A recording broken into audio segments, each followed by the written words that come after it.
É incrível. É incrível.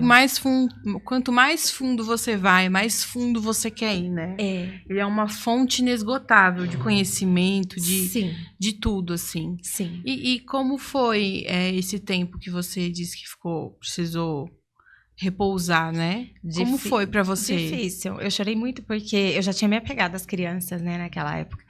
Mas mal sabia que já era minha primeira luta, né? Sim. De o inimigo já se levantar. E eu nem muito sabia lidar com isso, né? Que era o inimigo, porque era tudo muito novo. Era muito novo pra mim. Então, quando eu fiquei grávida e eu dei à luz a Isabela, e nós tivemos uma outra luta também, porque a minha filha, ela é um milagre de Deus, a Isabela. Logo que ela nasceu, ela sofreu, porque a gente teve uma negligência médica e a Isabela quase veio a óbito, né? Ela só não veio a óbito porque Deus tinha mesmo planos e propósitos na vida dela, porque ela chegou na UTI com a glicemia 3, né? E o médico falou, ela não tá morta porque é por Deus mesmo, né? Então, a gente sabia que existia um inimigo ali que estava furioso conosco, né? E, de qualquer forma, ele queria acabar com a gente. Mas, graças a Deus, depois que a Isabela voltou para casa, os trabalhos continuaram na minha casa. Tanto é que eu tenho fotos da Isabela. E que pena que eu não trouxe aqui, porque eu tenho muitas fotos. E as fotos dela em casa, tamanho das suas filhinhas piquititicas, assim, né? Sentada no tapete, olhando, me ajudando a dar aula. Então, a Isabela sempre foi aquela que me acompanhou nos trabalhos infantis também, né? Então, para mim, foi uma grande alegria, mas as lutas não acabaram aí, né? Todas as minhas gestações foram luta. Não teve nenhuma, nem da Yasmin. Da Isabela eu tive a luta com ela. E da Yasmin, na Yasmin, foi comigo que eu tive pré-eclâmpsia pós-parto, então... Meu Deus. Também a minha pressão muito foi a 25. Complicado. E a da Yasmin também, que a Yasmin era para ter nascido com síndrome de Down e tá ela aí. Milagre de Deus. Caramba, meu Deus. Deus só fez milagres na minha vida, na vida do pastor Ney. Então, eu sou grata a Deus, porque em cada detalhe, Deus esteve conosco. Mas eu nunca deixei de amá-lo, nunca deixei de servir, porque eu tenho muita gratidão em servir a Deus. Muita gratidão. Eu falo que eu ainda faço pouco, porque o tanto que ele fez por mim, só de tirar de onde ele me tirou e fazer o que ele faz... Eu sou grata. Eu vou ficar pela eternidade o servindo, se assim ele permitir. E aí, vocês têm as meninas, e etc. O pastor Ney contou na feita que ele veio aqui sobre o chamado dele para o trabalho. E aí a gente sabe que a família dá uma virada, né? Sim. Porque se você tinha uma rotina, tinha toda uma questão antes, agora passa-se a estar mais tempo... servindo a Deus, mas também mais tempo na igreja. Sim. E aí, como conciliar isso com duas meninas? Precisa de atenção? Olha, eu costumo dizer, é a minha segunda casa. A casa de Deus. Sempre foi assim. Minha segunda casa. Então, eu amo ficar na igreja. As minhas filhas também. Então, porque a gente viveu dessa maneira, não é? Quando meu marido foi chamado... pro trabalho, pastorado, então assim, foi um outro lado que nós também não tínhamos. Aí somou comigo no trabalho infantil, que é um trabalho super... Vamos estar na igreja sempre, porque trabalhar no departamento infantil não para, é uma bicicleta na quinta marcha.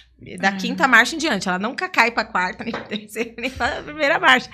Porque o departamento infantil sempre tem os trabalhos que estão alavancando, né? Então, o ano inteiro trabalhando. E o pastor Ney, então, levantado aí para o trabalho também como pastor. A gente, então, vamos dizer assim, passou mais tempo dentro da igreja, quase dentro de casa. Vou dizer que eu acho que as minhas filhas foram criadas mais no carro e dentro da igreja.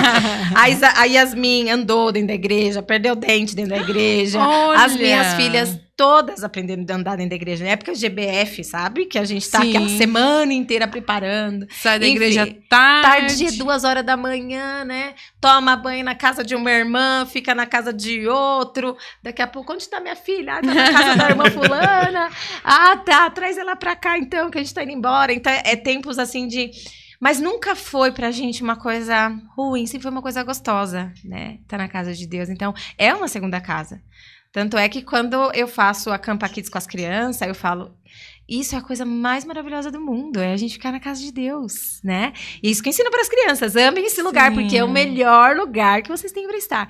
E eu sempre ensinei isso para as minhas filhas, meu esposo também. Então, acho que a gente não teve tanto problema. porque a gente sempre amou e sempre fez as nossas filhas amarem também tudo isso, sabe? Não foi fácil na relação nossa, né? Porque a gente tinha, às vezes, pouco tempo, né? Pra ficar junto, pra conversar. Às vezes a gente tem que marcar a hora, né? Vamos tal hora conversar sobre um assunto de casa. E às vezes, durante o caminho, indo pra igreja, uma coisa ou outra, olha, a Isabela fez essa coisa na escola, olha, a Isabela precisa disso na escola. Eram os momentos. Porque naquela época ele trabalhava o dia inteiro e ele chegava, já ia pra igreja. Então, a gente tinha que se equilibrar. Mas Deus, sendo o centro da nossa vida, a gente levantando de manhã, orando ao Senhor, Pai, esteja conosco, a nossa família, nos ajuda a nos mantermos unidos, né, no mesmo propósito, né? Então, eu acredito que a nossa família sempre esteve unida pelo mesmo propósito. Né? Então, elas sempre tiveram gratidão de estar na casa de Deus. Eu sempre contei aquilo que Deus fez por nós, os milagres, tudo que Deus cuidou da gente, tudo que Deus veio fazendo, sabe? Durante ao longo da nossa vida, o quanto que Deus nos abençoou.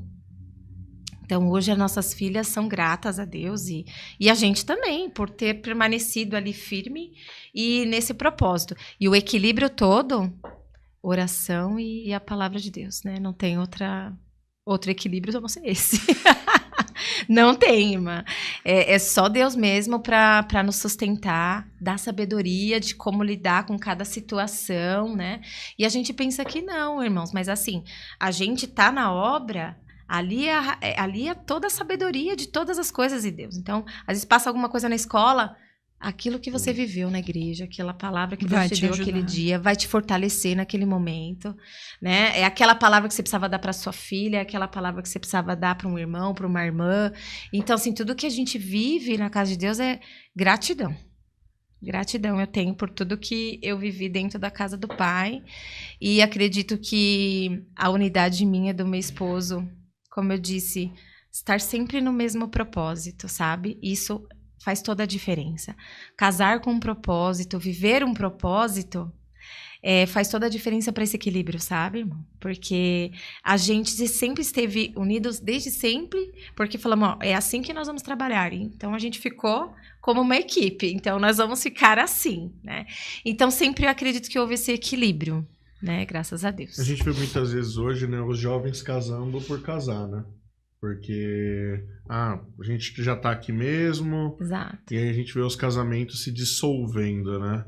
E quando a gente ouve histórias, assim, de pessoas que souberam unir os sonhos, os propósitos, a gente vê o quanto Deus prospera, né? Tem aquela frase, né? Deus não une pessoas, Deus une propósitos. Eu acredito nisso. Eu ouvi uma frase que eu achei até, assim, um pouco forte, de uma mulher chamada Marlene Guerrato. Ela faleceu recentemente, uma bem velhinha, assim, e muito sábia. E aí ela falou que a gente, é claro, né? A gente pode sonhar, mas não, os sonhos, eles não podem parar, eles precisam se tornar propósitos, né? Sim. Porque você sonha e aí você fica só conjecturando como podia ser, como poderia acontecer.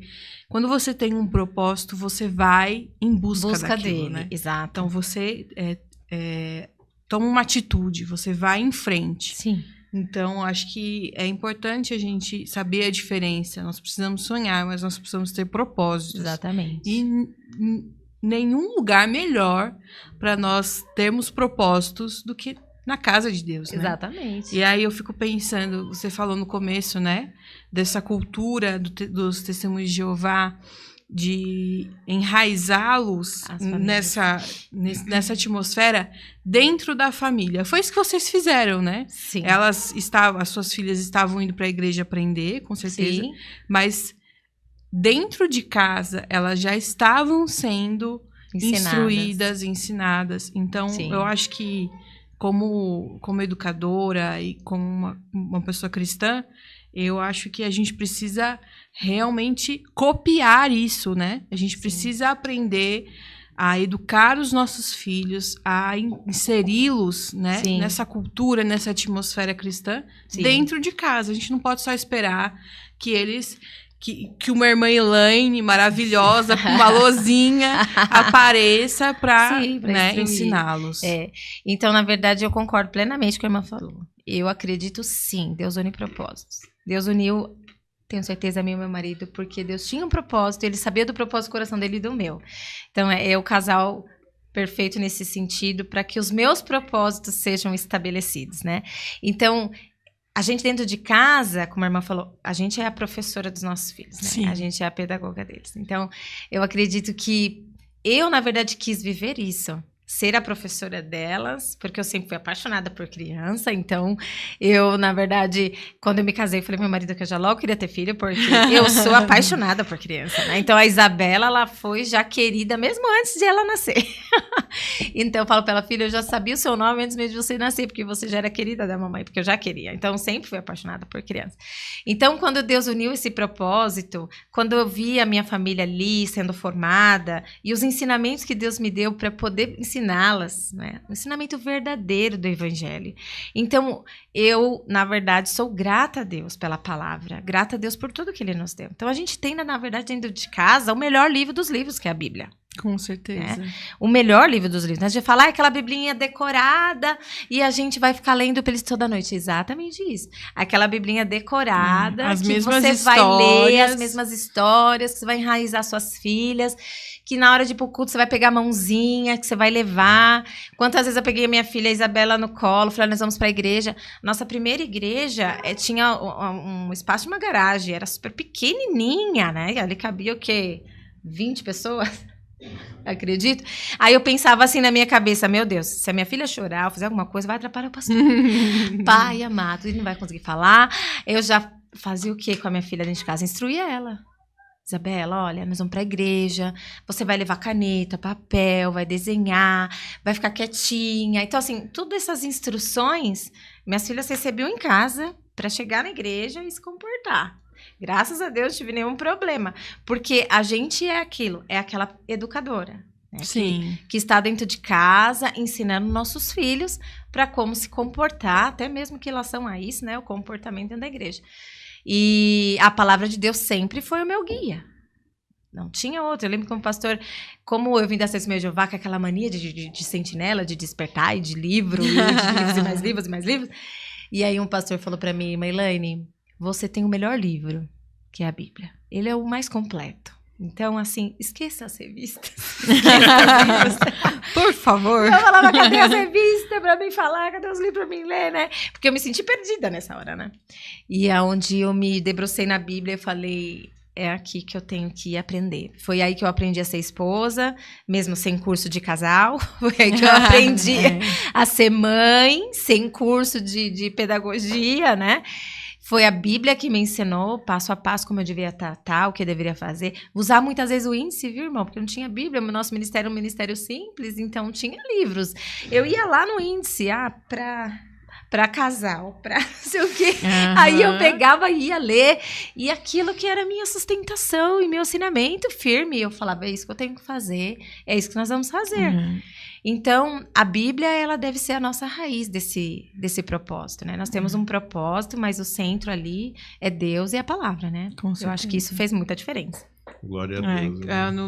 No decorrer da minha vida, quando eu era pequena, nós não tínhamos também acesso à literatura cristã e tal.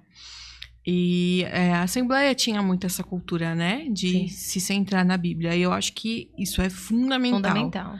Fundamental, porque muitas vezes a gente acaba trocando, né?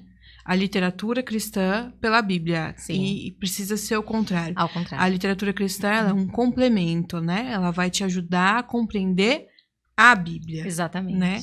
Mas, assim, quando eu comecei a descobrir a literatura cristã e tal, me aprofundar, ler mais sobre, eu comecei a sentir falta justamente da literatura cristã que dava apoio pra gente na salinha das crianças. Exato. Né? Porque é importante também, eu como pedagoga, eu tenho uma visão, a minha visão de trabalho com crianças na igreja, ela é contaminada, vamos dizer assim, né? Não é essa palavra, mas ela tem essa interferida, né? Existe uma interferência. E aí eu sempre fui apaixonada, assim, por literatura infantil. Assim, é um tema que me chama muita atenção. Eu gosto muito de livros infantis. E aí eu olhei para literatura cristã e eu não achei, assim, hoje em dia tem alguns, mas não esse volume que a gente precisava, né? Sim. E aí eu fico pensando nessa dualidade, né? A gente precisa centrar na Bíblia, as crianças precisam... A gente precisa repetir a história da Arca de Noé todos os anos e colocar todo mundo de bichinhos, porque é isso, a Bíblia é o centro, né? Ela é o centro de tudo. E, na verdade, assim, a Bíblia, ela se renova e outra, a história é essa, não muda. Exatamente. Querer inventar o quê, né? Não tem o que inventar. A roda já tá feita. A gente só precisa... trabalhar e conforme as crianças vão crescendo, a gente vai acrescentando as verdades, É né? muito disso, né?